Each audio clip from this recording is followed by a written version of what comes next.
ಪ್ರಮಾಣ ವಚನ ಸ್ವೀಕಾರ ಮಾಡಿ ಇನ್ನೂ ಖಾತೆಗಳ ಹಂಚಿಕೆ ಆಗಲಿಲ್ಲ ಸರ್. ಇವತ್ತಾಗಬಹುದು ಅನ್ನುವಂಥ ನಿರೀಕ್ಷೆ ಏನಾದ್ರೆ ನಿರೀಕ್ಷೆ ಇದೆ, ಇವತ್ತು ಎಲ್ಲರಿಗೂ ಆಗ್ಬೋದು ಅಂತ ನಿರೀಕ್ಷೆ ಇದೆ.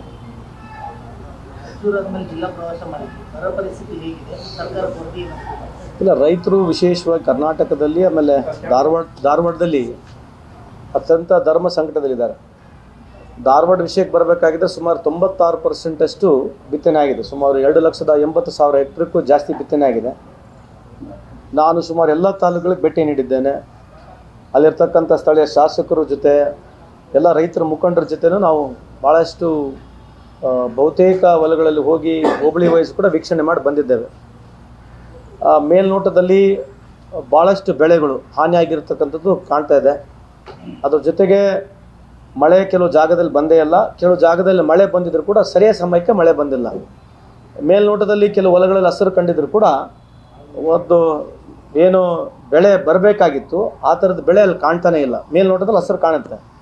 ಇದು ನಮ್ಮ ಧಾರವಾಡ ಜಿಲ್ಲೆಗೆ ವಿಷಯಕ್ಕಾಗಿದ್ದರೆ ಅದೊಂದು ಹಸಿರು ಏನೋ ಬರಗಾಲ ಅಂತ ಹೇಳ್ಬಿಟ್ಟು ನಾವು ಘೋಷಣೆ ಮಾಡ್ಬೋದು. ಆ ಲೆಕ್ಕದಲ್ಲಿ ನಮ್ಮ ಧಾರವಾಡ ಜಿಲ್ಲೆ ಇದೆ.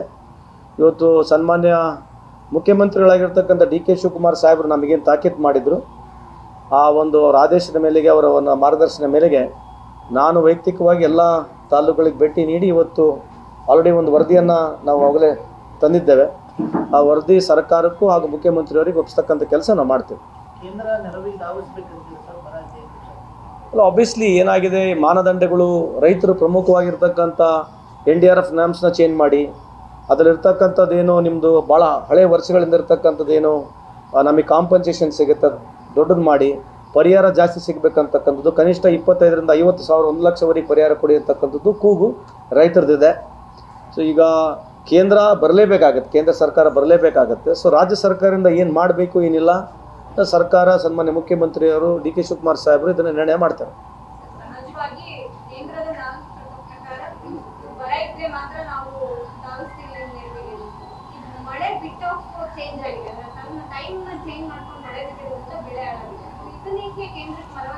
ಅಲ್ಲ, ಈಗ ಅದೇ ಹೇಳಿದ್ವಲ್ಲ, ಈಗ ಕೆಲವು ಜಾಗದಲ್ಲಿ ಮಳೆನೇ ಮಾನದಂಡನ ಅಥವಾ 75% ಬಿತ್ತನೆ ಆಗಬೇಕಂತ ಕೆಲವು ಮಾನದಂಡಗಳಿದ್ದಾವೆ. ಏನೋ ಬರಪೀಡಿತಾಗಿ ಘೋಷಣೆ ಮಾಡಬೇಕಂದ್ರೆ ಕೆಲವು ಕಂಡೀಷನ್ಸ್ಗಳಿದ್ದಾವೆ. ಅದು ನನಗೆ ಸಂಪೂರ್ಣ ಮಾಹಿತಿ ಟೆಕ್ನಿಕಲ್ ಇಲ್ಲ. ಬಟ್ ಅದೇ ಹೇಳ್ತಾ ಇರೋದು, ಈ ಲೆಕ್ಕಾಚಾರ ಹಾಕಿದರೆ ಕೇಂದ್ರ ಸರ್ಕಾರ ಮಾಡುತ್ತಿಲ್ಲೋ ಅಥವಾ ಕೇಂದ್ರ ಸರ್ಕಾರ ಅದೇ ಒಂದು ಸರ್ಕಾರ ಒಂದು ಟೀಮ್ ತಂದುಬಿಟ್ಟು ಬಂದು ನೋಡಿಬಿಟ್ಟು ಅವ್ರು ಅದ್ರ ಬಗ್ಗೆ ಸ್ಪಷ್ಟನೆ ಕೊಡ್ತಕ್ಕಂಥದ್ದು ಆಗಬೇಕಂತಕ್ಕಂಥದ್ದು ನಮ್ಮ ಒತ್ತಡ ಇದ್ದೇ ಇರ್ತದೆ ಕೇಂದ್ರ ಸರ್ಕಾರಕ್ಕೆ.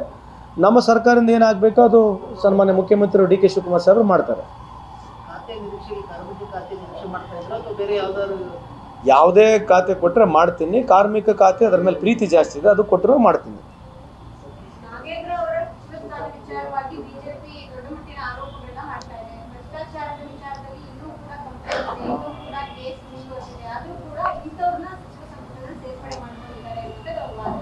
ಭಾಳಷ್ಟು ಮಟ್ಟಿಗೆ ನಾಗೇಂದ್ರ ಅವ್ರ ವಿಚಾರದಲ್ಲಿ ಕ್ಲಾರಿಟಿ ಇದೆ ಅಂತ ನಾನು ಭಾವಿಸ್ತಾ ಇದ್ದೇನೆ. ಅವ್ರಿಗೇನು ಕ್ವಶನ್ಸ್ ಇದ್ದರೂ ಕೂಡ ಅಸೆಂಬ್ಲಿಯಲ್ಲಿ ಅದಕ್ಕೆ ಇಲಾಖೆವಾರಾಗಿರಲಿ ಸರ್ಕಾರ ಉತ್ತರ ಕೊಟ್ಟೇ ಕೊಡ್ತದೆ. ಇವರು ರಾಮನ ಹೆಸರಿನ ಮೇಲೆ ಲೂಟಿ ಹೊಡೆದ್ರು ಇವರು ಪುಣ್ಯಾತ್ಮರು. ಇವ್ರು ಹೆಂಗಿದ್ದಾರೆ ಅಂತಂದರೆ ಇಡೀ ರಾಮನ ಹೆಸರಿನ ಮೇಲೆ ಸಾವಿರಾರು ಕೋಟಿ ಹೊಡೆದರು. ಇವತ್ತು ಇವರು ಭ್ರಷ್ಟಾಚಾರದ ಬಗ್ಗೆ ಮಾತನಾಡ್ತಿದ್ದಾರೆ. ನಮ್ದು ಇನ್ನೊಂದು ದೊಡ್ಡ ವಿಚಾರ ಇದೆ. ಯಾವ ನರೇಂದ್ರ ಮೋದಿ ಸಾಹೇಬರು 20,000 ಕೋಟಿ ಕಲೆಕ್ಟ್ ಮಾಡಿದ್ದಾರೆ, ಯಾವುದು PM ರಿಲೀಫ್ ಫಂಡ್ನಲ್ಲಿ ಕೋವಿಡ್ 1ನಲ್ಲಿ ಕೋವಿಡ್ 2ನಲ್ಲಿ ತೊಗೊಂಡಿರ್ತಕ್ಕಂಥ ದುಡ್ಡು, ಅದನ್ನು ಚರ್ಚೆನೂ ಮಾಡಬಾರ್ದು ಅಂತಾರಲ್ಲ, ಇದೆಯಾ ಲೆಕ್ಕ? ಇದ್ರ ಬಗ್ಗೆನೂ ಸ್ವಲ್ಪ ಉತ್ತರ ಕೊಡಲಿ ಅಂತಕ್ಕಂಥ ತಮ್ಮ ಮುಖಾಂತರ ಒಂದು ಪ್ರಶ್ನೆ. ಎರಡನೇದು, ನಾಗೇಂದ್ರ ಅವರ ವಿಷಯದಲ್ಲಿ ಸರ್ಕಾರ ಆಗಿರಲಿ ನಾಗೇಂದ್ರ ಅವರಾಗಲಿ ಅದು ಸಮರ್ಪಕವಾಗಿ ಅದಕ್ಕೆ ಉತ್ತರ ಕೊಡ್ತೀವಿ ನಾವು.